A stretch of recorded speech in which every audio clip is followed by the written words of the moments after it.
Bendiciones, buenos días, tardes, no sé dónde te encuentres, pero te bendigo de igual manera.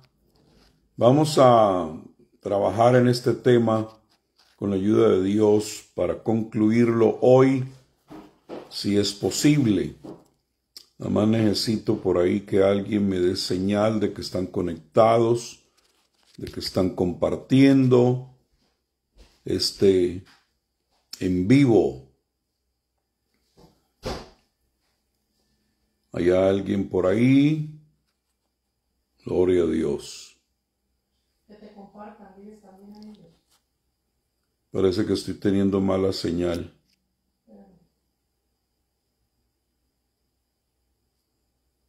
No, parece que no estoy conectado.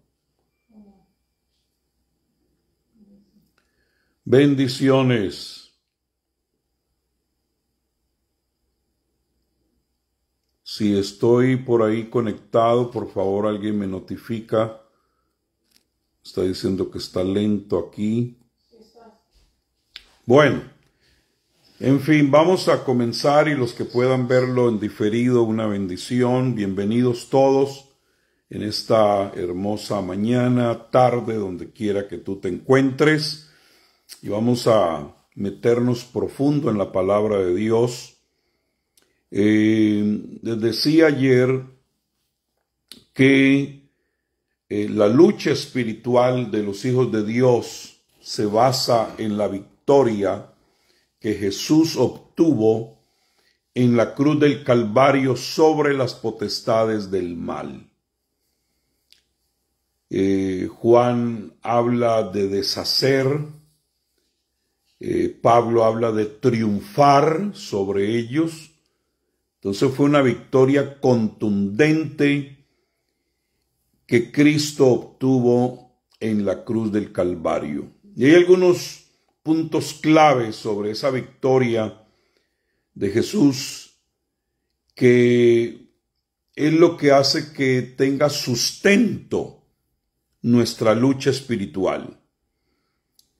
Jesús venció al diablo y a sus fuerzas demoníacas a través de su muerte y resurrección. Colosenses capítulo 2 versículo 15, Hebreos capítulo 2 versículos 14 al 15.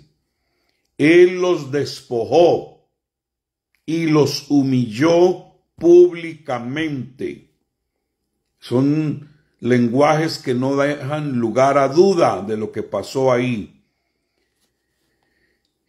A nosotros la cruz nos benefició para podernos dar autoridad legal para ahora hacer lucha, o sea, constatar la victoria de Cristo en los territorios, porque a nosotros nos liberó del poder del pecado y de Satanás. Y por eso ahora tenemos poder y autoridad de Cristo para resistir al enemigo. Romanos capítulo 6, del 6 al 14. Número 3. La victoria de Jesús nos otorga la capacidad de vencer en la lucha espiritual. Podemos acceder a su fuerza, a su sabiduría y a su protección. Efesios capítulo 6, del 10 al 18. Le estoy dejando las citas porque si me pongo a leer cada una, pues no voy a llegar al punto donde quiero llegar. 4. Cristo, por su obra en el Calvario y por su resurrección, nos ha dado esa victoria a nosotros. Nos ha hecho más que vencedores y nos da la seguridad de que Satanás y sus fuerzas serán totalmente aprendidos, derrotados y puestos en una prisión eterna, según Apocalipsis capítulo 12 y versículo 11. Entonces fueron vencidos, fueron derrotados, son prófugos ahora y pronto por completo serán puestos en prisiones de oscuridad. Entonces, esto nos indica que nuestra lucha espiritual se basa en la victoria definitiva de Cristo, lo cual nos da la certeza de que con su poder también nosotros podemos vencer al enemigo en nuestras vidas personales, en nuestra iglesia, en nuestra comunidad, donde quiera que un hijo de Dios se pare. La cruz, lo que sucedió en el Calvario, es el fundamento de nuestra victoria espiritual. No nos movamos de ahí. No lo desplacemos ni lo reemplacemos por ningún otro movimiento, ninguna otra acción. ¿Por qué? Porque ahí, repito, está fundamentada nuestra victoria espiritual. Entonces, necesitamos entender esto en la lucha espiritual para que no vayamos tras una victoria, repito, sino desde una victoria. Entonces, la Biblia nos enseña que la iglesia de Jesucristo está involucrada en esa lucha espiritual, pero no en una guerra espiritual. La diferencia radica en que la lucha espiritual implica resistir, vencer y avanzar sobre las fuerzas del mal a través de nuestra oración, a través del conocimiento de la palabra, a través de la dependencia del Espíritu Santo, a través del poder de la sangre en nosotros y el poder del nombre de Jesús en nuestras bocas. Leamos Efesios 6, 10 al 18, donde nos habla de ponernos toda la armadura, no tuya, sino la de Dios, para resistir al diablo y quedar en pie en el día malo. Segunda de Corintios capítulo 10, versículos 3 al 5. Esa victoria de Cristo y el conocimiento que tenemos a través de su palabra nos ayuda a derribar argumentos y toda cosa que se levante contra el conocimiento de Dios. ¿Por qué? Porque cuando viene una sombra oscura de principados y de potestades sobre una ciudad, crea argumentos en las mentes de las personas que es como un velo que no les permite que les resplandezca la gloria de Cristo. Entonces nuestra lucha es para que esos velos se caigan y las mentes queden libres para que pasen de las tinieblas a su luz admirable. Primera de Pedro 5, 8 y 9 nos habla de resistir al diablo firmes en la fe. Esa es nuestra lucha. Resistirlo para que finalmente él tenga que huir. Entonces, la lucha espiritual se centra en la victoria a través de la fuerza que Dios mismo provee, no en un conflicto donde usted queda sangrando, donde usted queda totalmente herido aún hasta de muerte. No, ya Cristo murió para que usted no se me ande muriendo. Es una lucha que además se libra en el plano espiritual a través de lanzar misiles en la oración,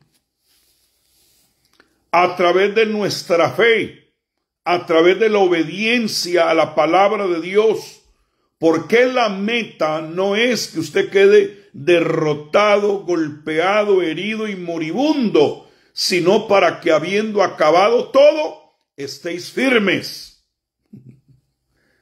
Amén. Firmes en la fe, firmes para vencer las tentaciones y toda estrategia del enemigo. Mire, hay una escritura que aparece en 2 de Corintios 10, del 4 al 6, muy importante, porque dice: porque las armas de nuestra milicia no son carnales.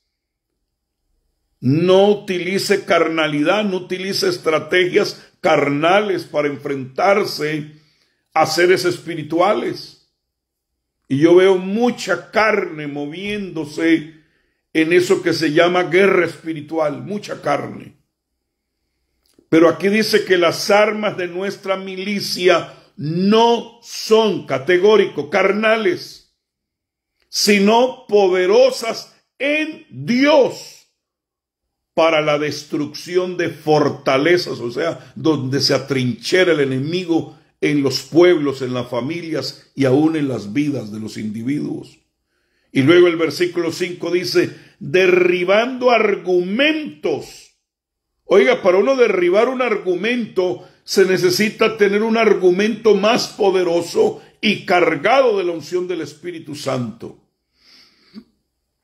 Y toda altivez que se levanta contra el conocimiento de Dios y llevando cautivo todo pensamiento, porque es ahí donde el enemigo mete todos sus argumentos. Entonces la estrategia de Dios es levantar a su iglesia con un argumento ungido para que todo pensamiento sea llevado a la obediencia a Cristo y estando prontos para castigar toda desobediencia. Eso ahí está hablando ya de los espíritus que se mueven en las vidas de las personas y en las regiones, y esto se hace efectivo cuando vuestra obediencia sea perfecta. Entonces yo creo que meternos en ambientes que no tienen que ver con lo que marca la palabra de Dios, no hay perfección en la obediencia. Hay armas carnales ahí y el enemigo viene y se burla, como lo vamos a ver más adelante. Entonces, veamos en esta hora una de la acción más grande que el apóstol Pablo tuvo en su lucha espiritual por librar no solo una ciudad, sino toda una región que se conoce como el Asia Menor. O sea que Pablo se ubicó en la cabecera de todo un territorio casi que pudiéramos decir continental. Y ahí él estableció un principio para que como fichas de dominó se fueran cayendo todos los impedimentos para luego entrar con mucha certeza a establecer iglesias, que usted encuentra varias de ellas en el libro de Revelación que se conoce como las 7 iglesias. Eso todo lo conquistó Pablo. Pero Pablo, si ustedes ven en la lista de las mismas 7 iglesias, la primera a la que se refiere Pablo es a la de Éfeso. Porque Éfeso era el centro donde venían y comerciaban, donde venían y recibían instrucciones, donde compraban material del mundo de las tinieblas, donde tenían shows, donde estaba el gran templo de la diosa Diana. Entonces Pablo se ubica ahí en el lugar donde dijo, si derribamos esto, todo argumento que está aquí, y establecemos la victoria de Cristo, entonces podremos entrar en el resto del territorio y conquistarlo. O sea, Pablo era un estratega militar impresionante. Entonces, en esto es donde vemos el más grande éxito misionero y evangelístico de Pablo, es decir, su ministerio en Éfeso y en la circundante Asia Menor, ambos estaban vinculados a una lucha espiritual de alto nivel estratégico. Antes de que Pablo llegara a Éfeso, pasó por 2 ciudades muy tenaces. Primero por Atenas y segundo por Corinto, y luego llega a Éfeso. Atenas es la ciudad donde dice la Biblia en Hechos 17:16, y es la única ciudad donde la Biblia menciona que estaba entregada por completo a la idolatría. Y si usted estudia la Biblia va a descubrir que detrás de cada ídolo hay un demonio.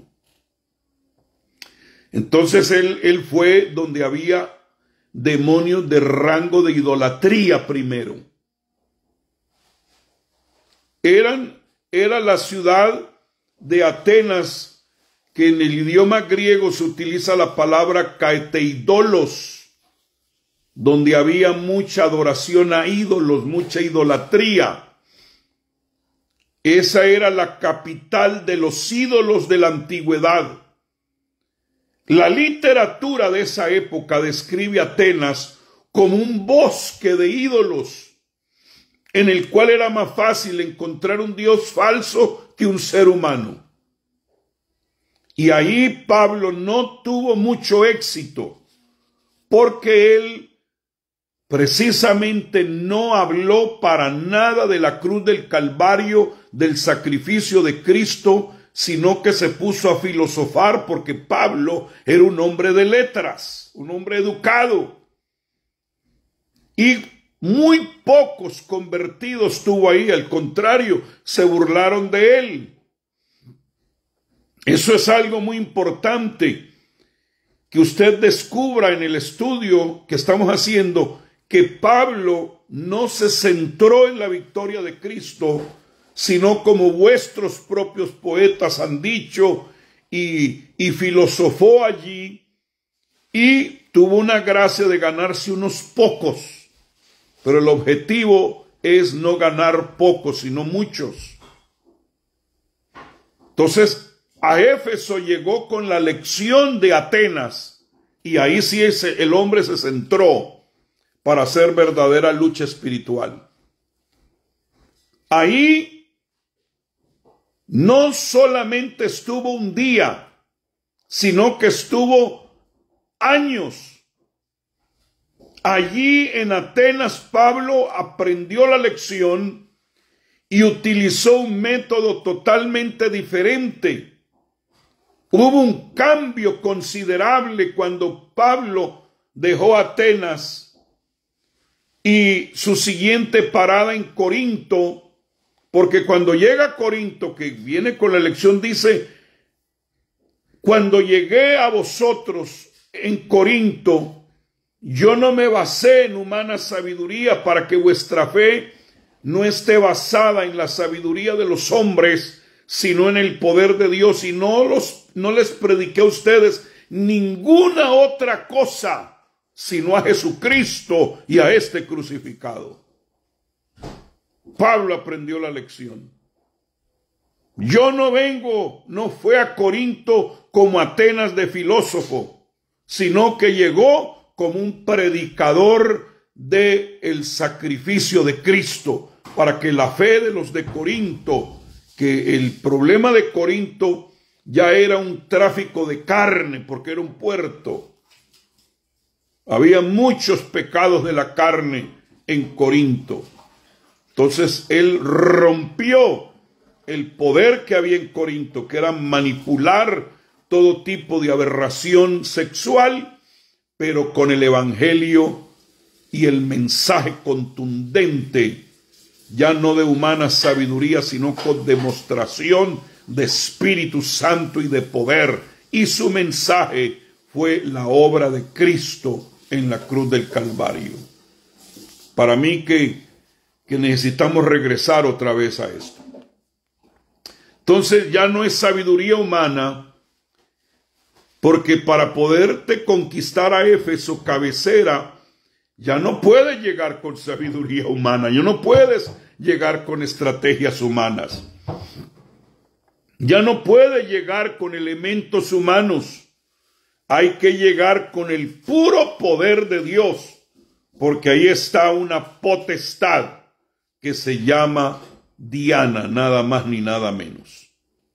Entonces, cuando Pablo reflexiona y él entiende y vio que los resultados en Atenas habían sido pocas, aunque sus palabras si usted lee ese sermón que aparece descrito ahí, es una belleza. Son palabras brillantes, pero no estuvo acompañada de hechos, de demostración del poder de Dios. Y ahí es donde se suma el infinito valor de que todo lo que digamos venga acompañado de demostración de Espíritu Santo y de poder. Entonces, cuando llega a Corinto, repito, él llegó ya, léase Primera de Corintios 2, 4 al 5, y ni mi palabra ni mi predicación fue con palabras persuasivas de humana sabiduría, sino con demostración del Espíritu y de poder, para que vuestra fe no esté fundada en la sabiduría de los hombres, sino en el poder de Dios. Entonces ahora se traslada a Éfeso, llega allí, y Lucas, que fue un compañero en su misión, advierte y dice que Pablo no había podido entrar al Asia porque fue el mismo Espíritu que se lo impidió. Y esto es muy importante entenderlo. ¿Y qué es lo que nos está tratando de decir la Escritura aquí? Que el equipo apostólico no estaba preparado para enfrentarse a esa potestad.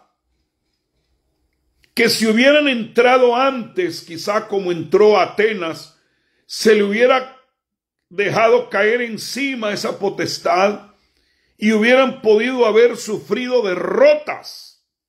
Entonces el Espíritu no le permitió hablar la palabra. Eso, si usted no lo entiende dentro del contexto que yo le estoy diciendo, es ilógico que el Espíritu, que es el que envía, te impide predicar en un lugar. Pero a mí me ha pasado. El Espíritu me ha impedido viajar con pasajes en mano a ciertos lugares. Y ahí aprendí la lección. Yo no puedo meterme en cualquier lugar si el Espíritu no me ha mandado y si además de eso no estoy preparado para el territorio donde voy a ir. Por ejemplo, ir a predicar a Chiapas en México no es cualquier cosa. Ir a San Felipe y Yaracuy en Venezuela, eso no es cualquier cosa. Entonces el Espíritu no les permitió hablar la palabra en Asia. No estaban preparados. Entonces Pablo y su equipo estuvieron después más de 3 años en Éfeso, mucho más de lo normal, porque era un trabajo de edificación, de desmantelar líneas de pensamiento, argumentos, porque la cosecha allí era grande. Y como viajaban de diferentes lugares, llegaron al sitio donde Pablo tenía una escuela apostólica y profética de demostración. Y ahí se ganó a varios discípulos que usted encuentra los nombres de ellos que regresaban a sus ciudades. Y cuando Pablo después llegó, ya habían discípulos esperándolo. Entonces se convirtió en un centro radioactivo de despliegue de poder de Dios en toda esa región. Habían iglesias en los hogares, ahí se reunían a adorar por aquellos días, se multiplicaban en la ciudad, en los suburbios tales como Metrópolis, Ipaipá, Díaz Hierón, Neicaía, Coloé y Palaiópolis, centros estratégicos que se fueron tomando. Ahí Pablo entrenó fundadores de las iglesias. Se tomó una escuela, note usted que no tomó un salón, una escuela reconocida de un tal Tirano. Y allí estuvo enseñando en los espacios que tenía estrategias de lucha espiritual para poder conquistar otras ciudades. Entonces, ahí se ganó por impacto de duplicación Filadelfia, Sardis, Tiatira, Laodicea, Pérgamo y Esmirna. Tremenda conquista.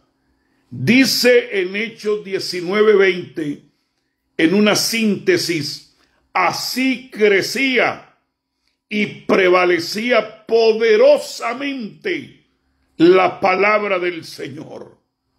Aleluya. Y todos los que vivían en Asia, tanto judíos como griegos, oyeron la palabra del Señor Jesús. Esto es clave, pero en Hechos 19:26, ojo con lo que viene.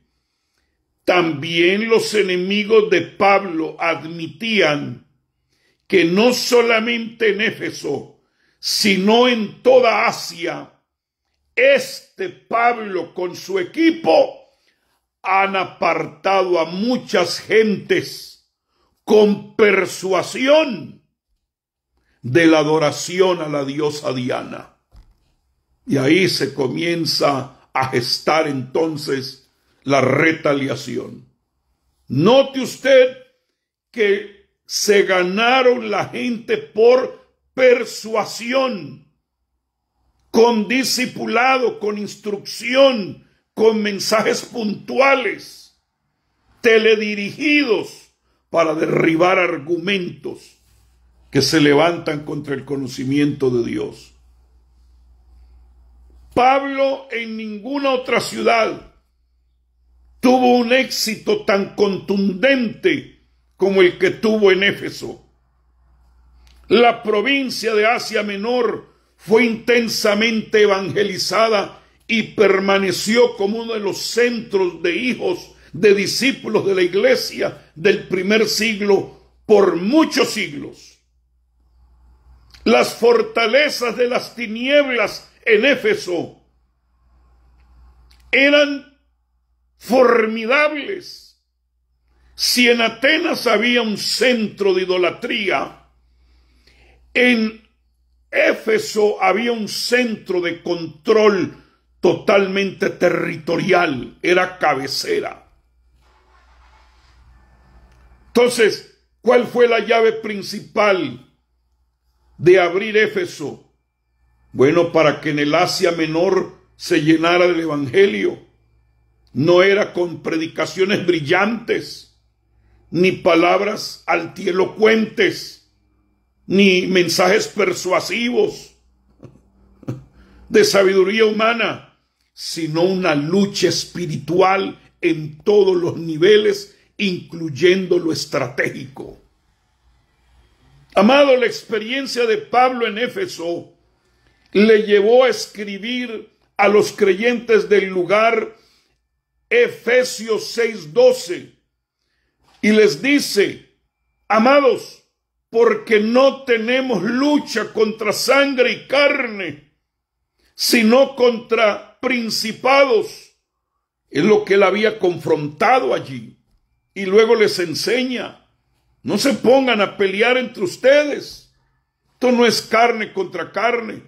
Le estaba diciendo a los pastores recientemente que en el tiempo de la iglesia del primer siglo era un cuerpo con muchos miembros.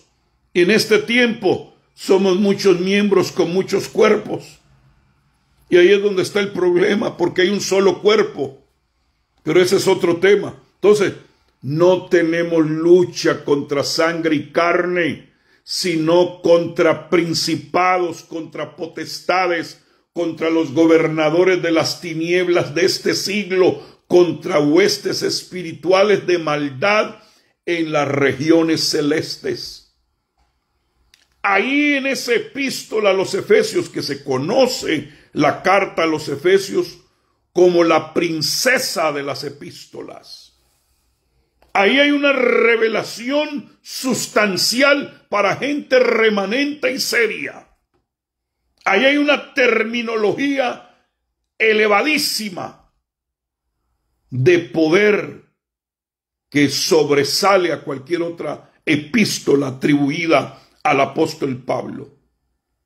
Esa acción poderosa, por ejemplo, cuando habla de lugares celestes, ¿qué está hablando ahí? Está hablando del mundo invisible, que si podemos nosotros en la lucha espiritual usar las armas de nuestra milicia y validar el tetelestai, consumado es, querido, todo lo que se gana en lo invisible se establece en lo visible.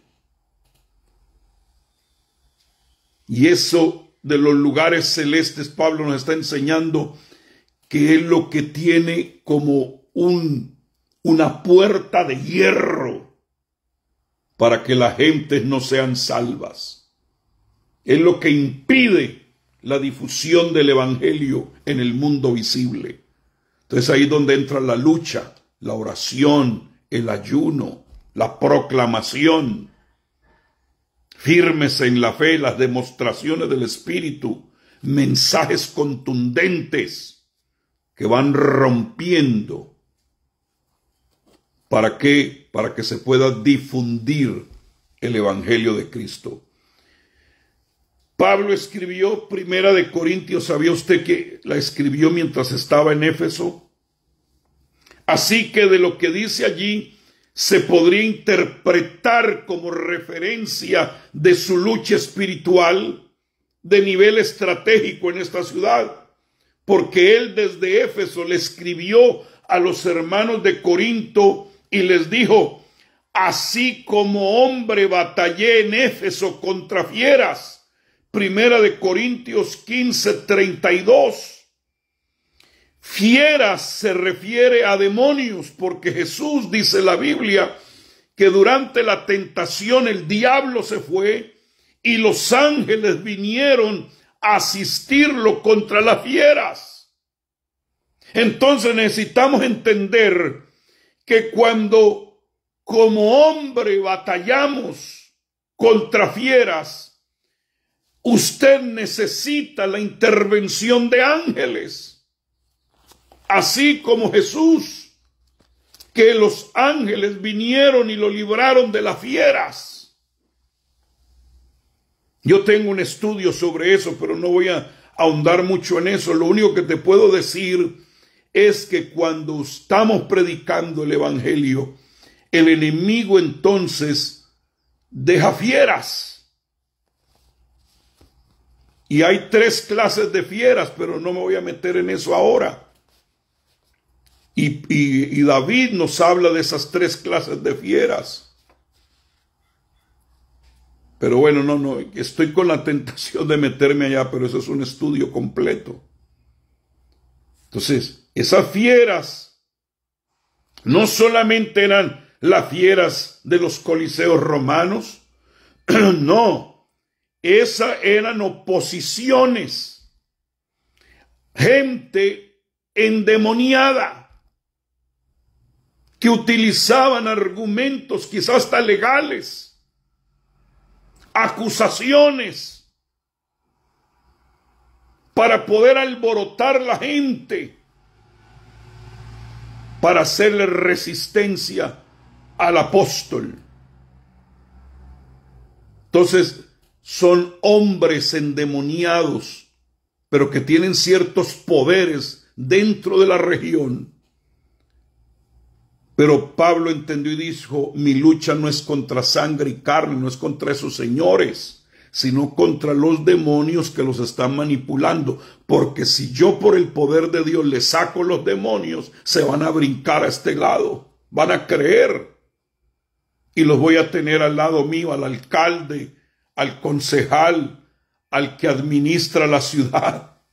Yo no vengo a desbaratar el hombre que me hace oposición, tengo que ver lo que hay detrás. Entonces se suelta el ejército de ángeles y combaten esas oposiciones de fieras demoníacas, y la persona queda libre, pero con el cargo para difundir el evangelio. Entonces, son espíritus que se meten en hombres fuertes y que esos espíritus son los que necesitan ser atados. Nosotros no atamos hombres, sino atamos las obras de esos espíritus que se mueven para poder limpiar la atmósfera espiritual, para que haya un extraordinario crecimiento de las iglesias. Porque esos hombres con demonios fieros pueden impedir, por ejemplo, permisos para predicar el evangelio. Por ejemplo, estaba predicando en La Habana, Cuba. No tenía permiso religioso para predicar allí. Estábamos en una terraza. El pastor de esa congregación estaba en la cárcel porque se lo llevaron por acusación de decibeles. Y ahí estaba predicando cuando de repente el ujier sube corriendo y le dice al apóstol: apóstol, la policía está ahí abajo. El vecino que está aquí al lado lo llamó, un español. Llamó a la policía. Baja a ver qué es lo que está sucediendo. Y claro, todos estaban preocupados de que subiera la policía, me investigaran y me llevaran arrestado. Pero ya eso lo teníamos orado, eso lo teníamos conquistado. Y al rato sube nuevamente el ujier con la noticia: no va a creer, apóstol, lo que sucedió. Se bajó de la patrulla una mujer teniente y el compañero y le dijo al vecino: ¿qué es lo que está pasando? ¿Por qué nos llamó? Y el español dijo: porque allá en la terraza al lado están predicando y están cantando y están gritando. Quiero que los arresten. Y la teniente cubana le dijo al español: déjelos que sigan cantando, que no están haciendo nada malo. Si usted nos vuelve a llamar, a ustedes al que voy a arrestar. Aleluya. Y seguimos alabando a Dios. Y usted sabe cómo los cubanos hacen tremendas fiestas para Dios. Entonces, amados, quiere decir que vino la persona indicada para que nosotros pudiéramos continuar predicando. Entonces, no es lucha contra sangre y carne. Y ahí se vuelve a utilizar la palabra lucha. No guerra, lucha. Contra carne y sangre, pero sí contra potestades es que luchamos. Y en este caso esas fieras son elementos, repito, que el enemigo los utiliza y nosotros tenemos que ver lo que se está moviendo para que ellos sean libres. Entonces, Éfeso era importante porque era la cuarta ciudad del Imperio Romano. Era, oiga esto, la capital de la magia del mundo antiguo. De todas las ciudades greco-romanas, Éfeso era el mayor refugio de magos, hechiceros y charlatanes de toda clase. Como tal, no sorprende que Éfeso fuera una productora importante de fetiches, de herramientas, de ídolos, de libros, de todo tipo de movimiento, de sociedades de ocultismo. Esas fuerzas de las tinieblas se validaban con el gran templo de la diosa Diana. Diana allí era suprema. Cuando Pablo arribó a Éfeso, los poderes sobrenaturales estaban descontrolados. Ahí hubo un aspecto de planificación espiritual para descubrir que esa potestad de alto rango, cuya cabecera era Diana, que también se conoce como Artemisa, no era cualquier bobadita, no era un asunto de juego. Ella era extraordinariamente conocida, no solo en Asia Menor, sino en todo el Imperio Romano. Diana se adoraba más ampliamente que a ninguna otra deidad conocida. Entonces, ¿qué hacían los plateros? Vendían amuletos con la imagen de Diana. Usaban un lenguaje extravagante y blasfemo cuando se referían a ella. La llamaban la gran divinidad, la llamaban su magnificencia, a quien venera toda Asia y el mundo entero. Eso aparece en Hechos 19:27. Los gritos que se daban, según Hechos 19:28, era: grande es Diana de los Efesios. En otros escritos era exaltada como la más grande, como la más santa, la más manifiesta, la señora, la salvadora, la reina del cosmos. Bueno, los que son idólatras o fueron idólatras de María, por ahí como que van comparando el lenguaje, ¿no le parece?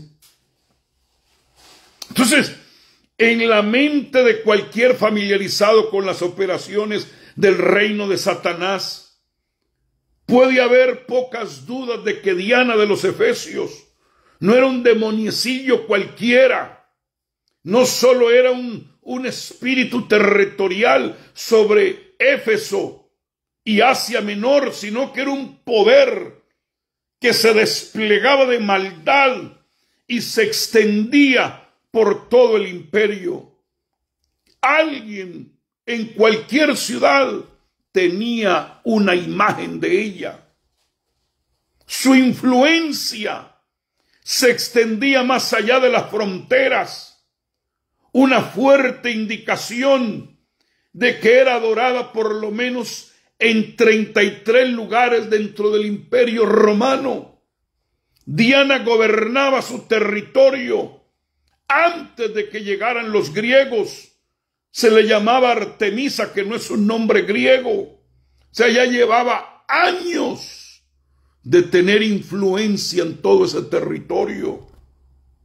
Se pasó el imperio griego y se vino el imperio romano hasta que llegó el reino de Dios.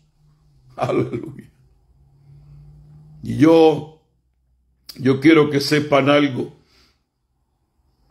que cuando Pablo llegó a Éfeso, desmanteló por completo el negocio que tenían con Diana. No importó que gritaron por hora: grande es Diana, diosa de los Efesios, porque Pablo sabía que su Jesús, el que venció en la cruz, es más grande que cualquier Diana. Y la historia, la tradición nos dice que después del apóstol Pablo llegó como pastor ahí el apóstol Timoteo, y él lanzó una reprensión sobre el templo de Diana.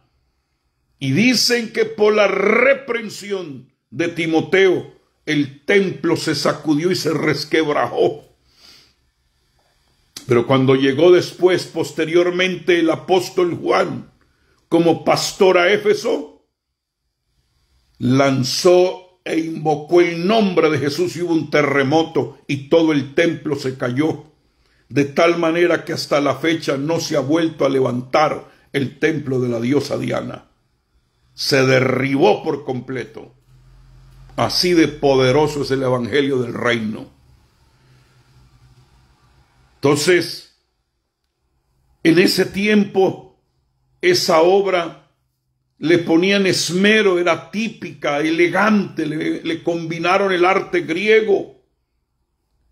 No era un burdo ídolo pagano, era una obra, pero que además de eso tenía múltiples pechos, porque se decía que Diana fue la única divinidad que exhibió visiblemente su divina superioridad con los símbolos del zodíaco. Entonces, toda persona que se pone a leer el zodíaco está rindiéndole culto a esa potestad.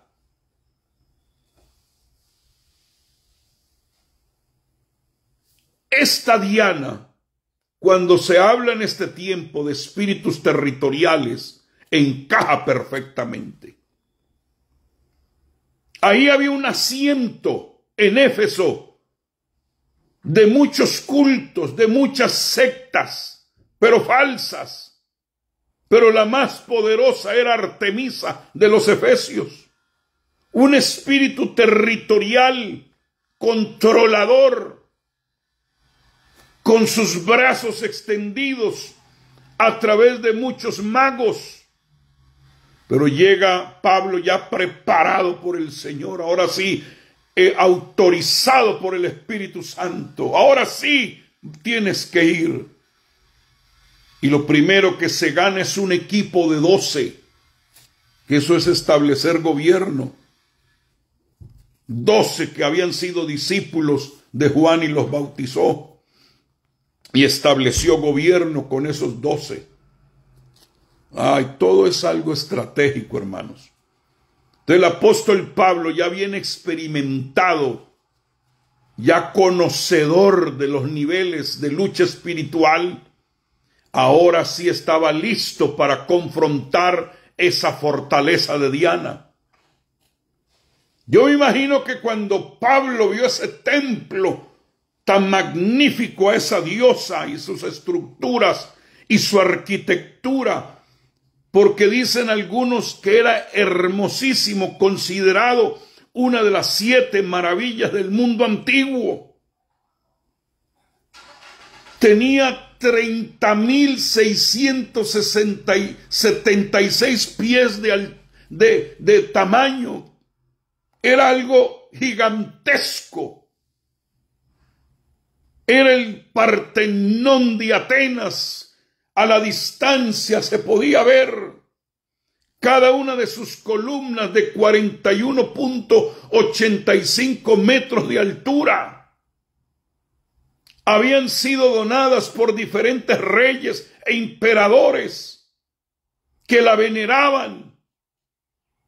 Tenía una posición en el mundo visible, pero era evidente que su presencia aterradora y su influencia con el sistema que manejaba ejercía un poder en aquel entonces. Entonces Pablo tenía que entrar con algo demasiado contundente contra las fuerzas del mal. Porque aún en su propia ciudad hay lugares altos que son sitios impíos de oscuridad que se lanzan sobre tu ciudad y que mantienen las puertas abiertas a huéspedes demoníacos para que la gente no se convierta. Y si somos guiados por el Espíritu de Dios, podemos llegar a establecer en esos lugares elevados. Podemos meternos en las librerías y establecer que se caen esos sistemas de nueva era, de ventas de pornografía. Podemos tomarnos los predios universitarios, las municipalidades, los tribunales y lugares de organizaciones ocultistas. Esto se llama una lucha espiritual estratégica. Es el reconocimiento territorial para ir declarando todo lo que pise la planta de nuestro pie es nuestro. Y puede sentirse en ciertos lugares. Por ejemplo, el Espíritu Santo me prohibió porque me llevaron allá a La Habana y ahí tienen en un Capitolio, me dijeron, allá adentro está lo que ellos conocen como el ángel, que es el que domina toda esa isla. Y me dijeron, entre para que lo reprenda. Y el Espíritu Santo no me dejó.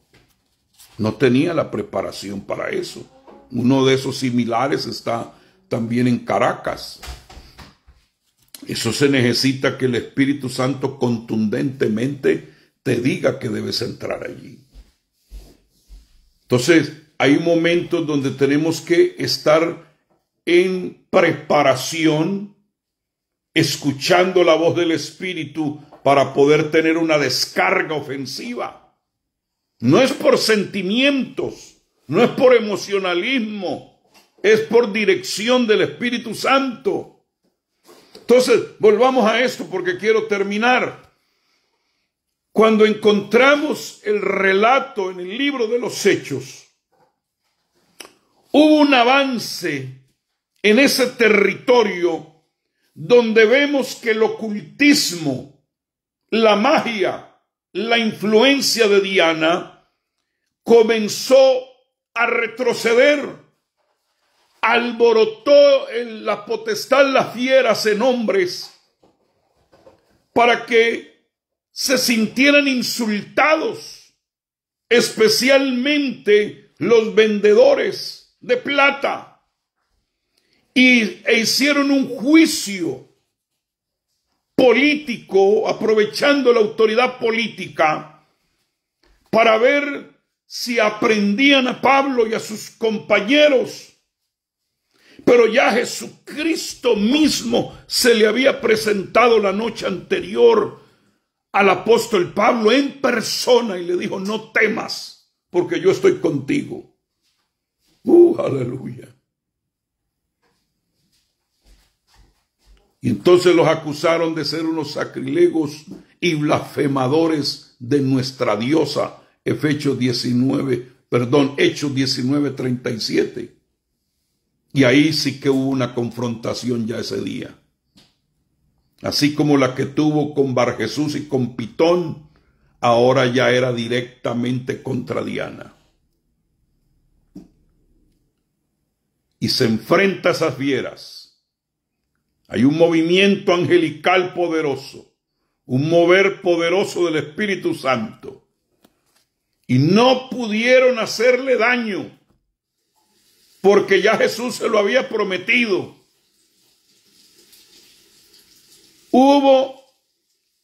Por eso les invito a que lean Hechos capítulo 19, para que ustedes vayan viendo cómo es que se hace esta estrategia.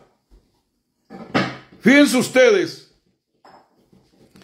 que ahí habían unos tales hijos de una Esceva, que era sacerdote, que eran exorcistas, unos charlatanes, y van y confrontan a un demonio en el nombre de Jesús y a nombre de Pablo.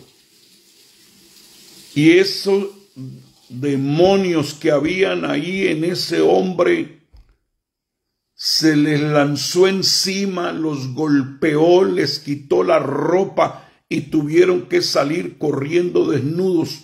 ¿Y por qué está incrustada esa historia allí? Para enseñarnos a nosotros que nosotros no debemos meternos en algo en que no estemos autorizados. Pero si estamos autorizados, no hay demonio que te golpee ni te quite la ropa. En lugar de que seas tú el que salgas corriendo, es él el que tiene que huir. ¿Por qué? Porque eran hijos de un tal Esceva. Pero tú eres hijo no de un tal, eres hijo del Dios viviente. Y eso es lo que hace la diferencia. Pablo en esa ciudad tuvo demostraciones de milagros extraordinarios. En Hechos 19 del 11 al 12 dice: y hacía Dios milagros extraordinarios por mano de Pablo, de tal manera que aún se llevaban a los enfermos los paños o delantales de su cuerpo, y las enfermedades se iban de ellos, y los espíritus malos salían. ¿Por qué utiliza la palabra milagros extraordinarios? Porque no había charlatán que pudiera competir con lo que el apóstol Pablo traía. Y además que es la única escritura donde usted encuentra que Pablo expulsó demonios, que practicara esa expulsión de esa manera. Entonces, hasta las ropas de Pablo estaban tan impregnadas de poder que eran sanadoras. Un poder que se le salía y le impregnaba. El pañuelo con el que se limpiaba se lo ponían a un enfermo y quedaba sano. Necesitamos levantar hombres y mujeres de Dios, porque debemos cumplir Mateo 10:8, sanad a los enfermos, limpiad leprosos, resucitad muertos y echad fuera demonios. Lo que de gracia recibisteis, dad de gracias. A veces se utiliza eso de lo que recibiste de gracia, da de gracia, para recoger una ofrenda, y está bien.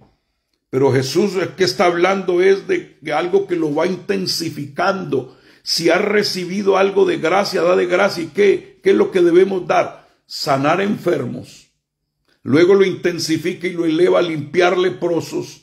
Luego lo eleva a resucitar muertos y luego a echar fuera demonios. Entonces, la gracia que debemos soltar tiene que ser en esos 4 aspectos. No dar una ofrenda más grande.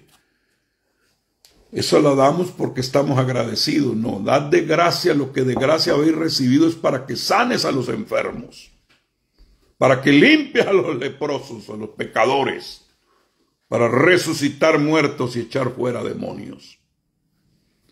Entonces, allí comienzan por esas manifestaciones a haber conversiones.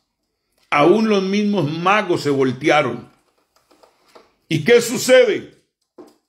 Que tomaron la decisión de quemar públicamente todos los libros de magia que utilizaban. Los magos dijeron: Pablo, esto que tú traes, el reino de Dios es superior a Artemisa, a Diana, esto no lo habíamos vivido, esto nos ha impactado, creemos en el Cristo que murió en la cruz del Calvario.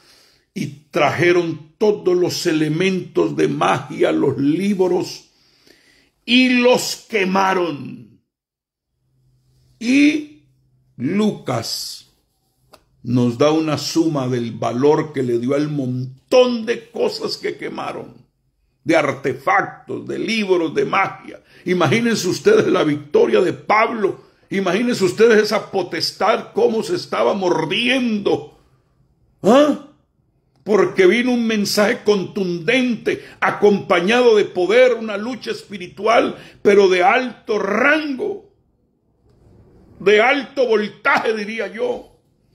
Y dice Lucas en Hechos 19:19 que el valor de todo lo que quemaron era 150,000 piezas de plata. ¿Ah? No eran $150,000, según los cálculos que se han hecho recientes. Quemaron el valor de $7 millones. ¿Ah? ¿Ah?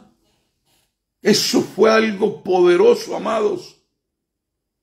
$7 millones los quemaron porque encontraron algo mucho más poderoso, y fue el evangelio del reino de Dios. Se deshicieron. ¿Qué preparó el camino para semejante acto profético masivo y público? La declaración del señorío del campeón del Calvario.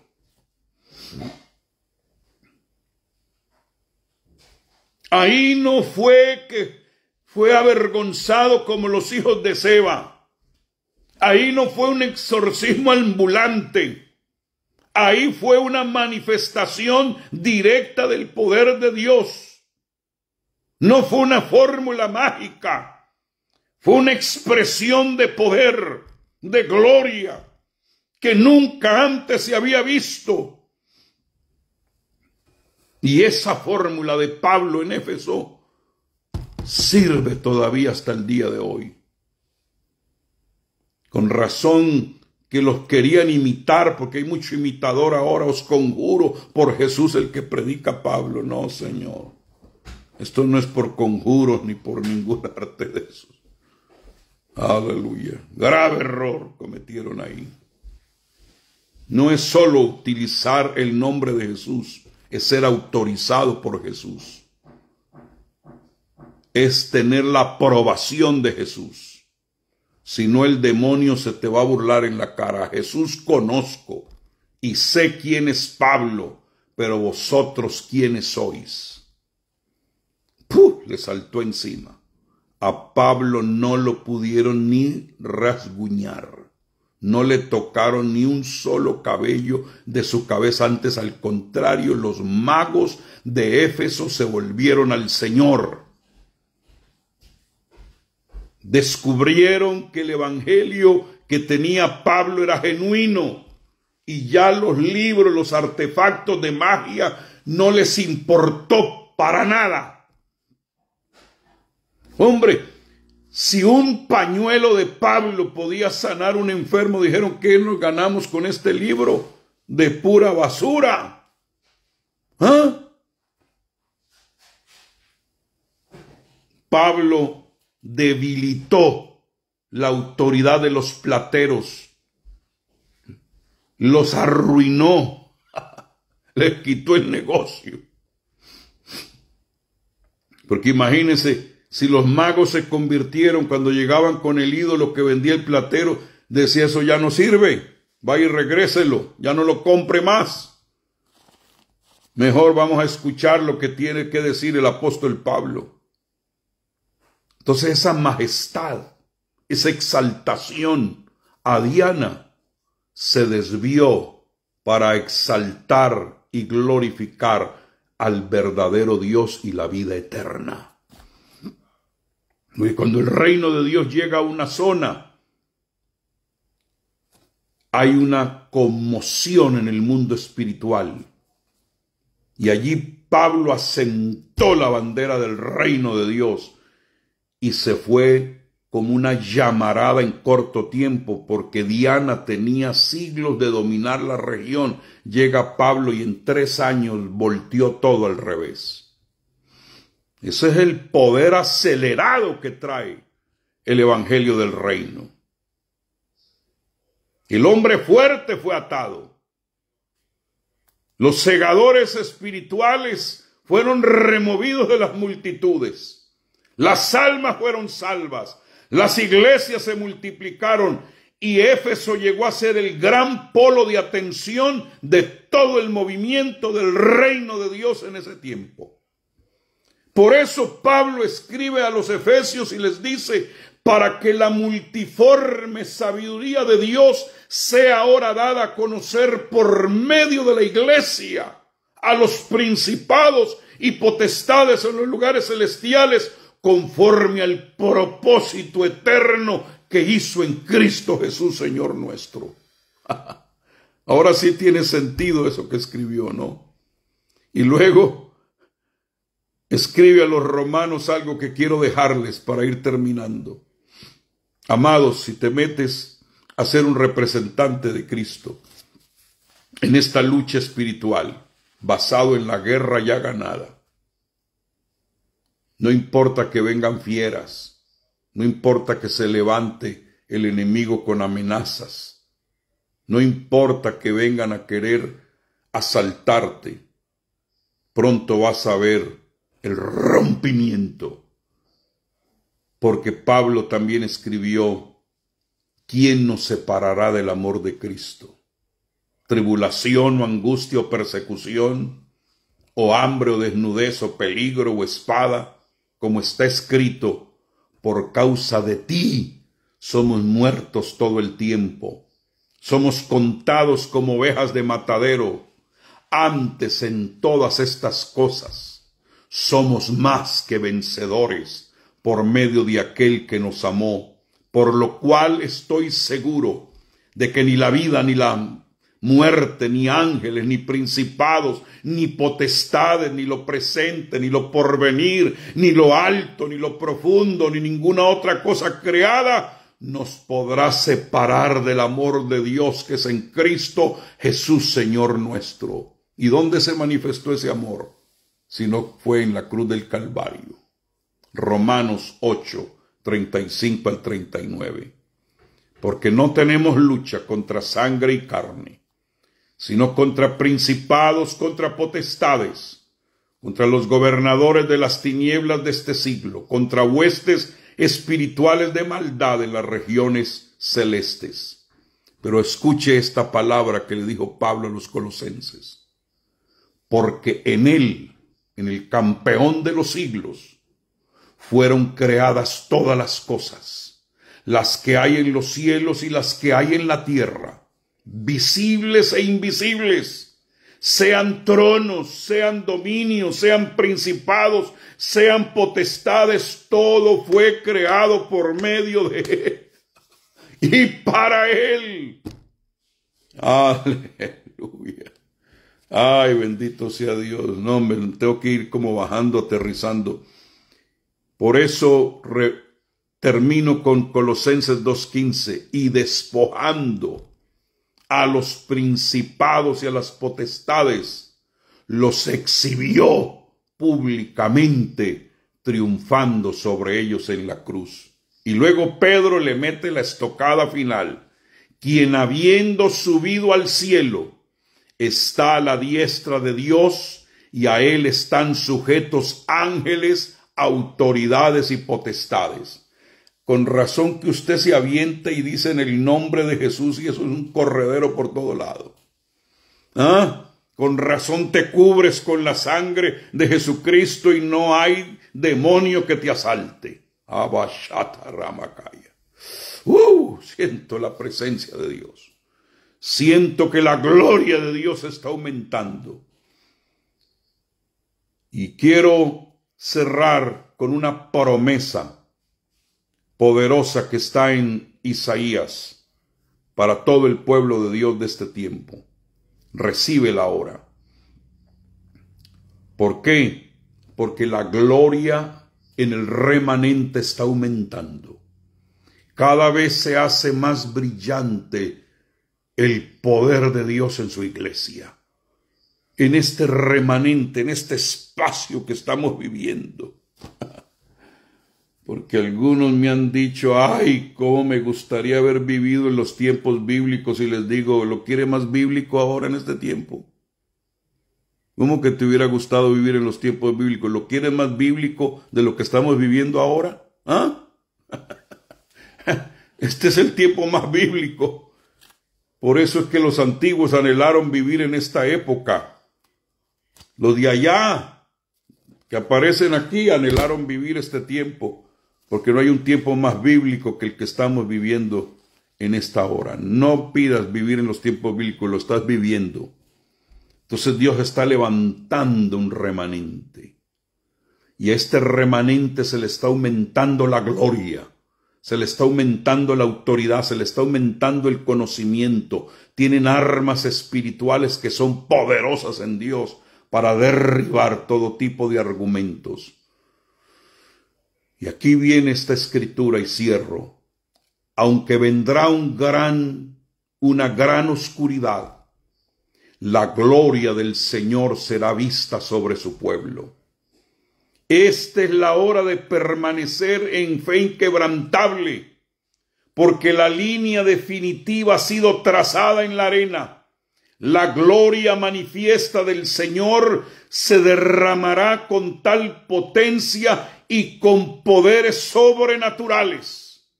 Por eso cito a Isaías: Iglesia de Jesucristo, levántate y brilla, porque ha venido tu luz. Y la gloria del Señor ha nacido sobre ti. Porque aquí tinieblas cubrirán la tierra y oscuridad los pueblos. Pero el Señor se levantará sobre ti, y sobre ti será vista su gloria. Las naciones vendrán a tu luz, y los reyes al resplandor de tu levantamiento. Alzad vuestros ojos en derredor y ved. Todos se reúnen. Vienen a ti, tus hijos vendrán de lejos y tus hijas serán criadas a tu lado. Ahora Dios no nos va a dar creyentes ni ovejas, nos va a dar hijos. Entonces verás y te volverás radiante y tu corazón se henchirá de alegría, porque la abundancia del mar se volverá hacia ti, las riquezas de las naciones vendrán a ti.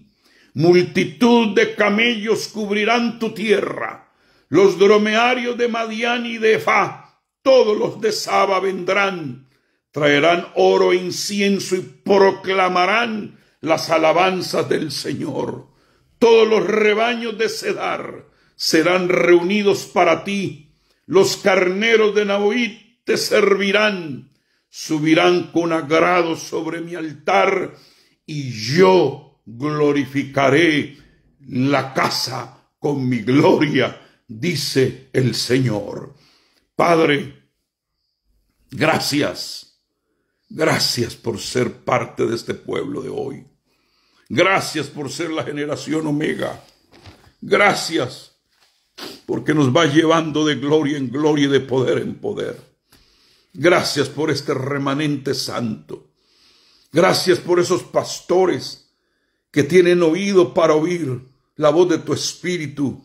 Gracias por el mundo apostólico y profético que va marchando a la vanguardia como ejércitos en orden.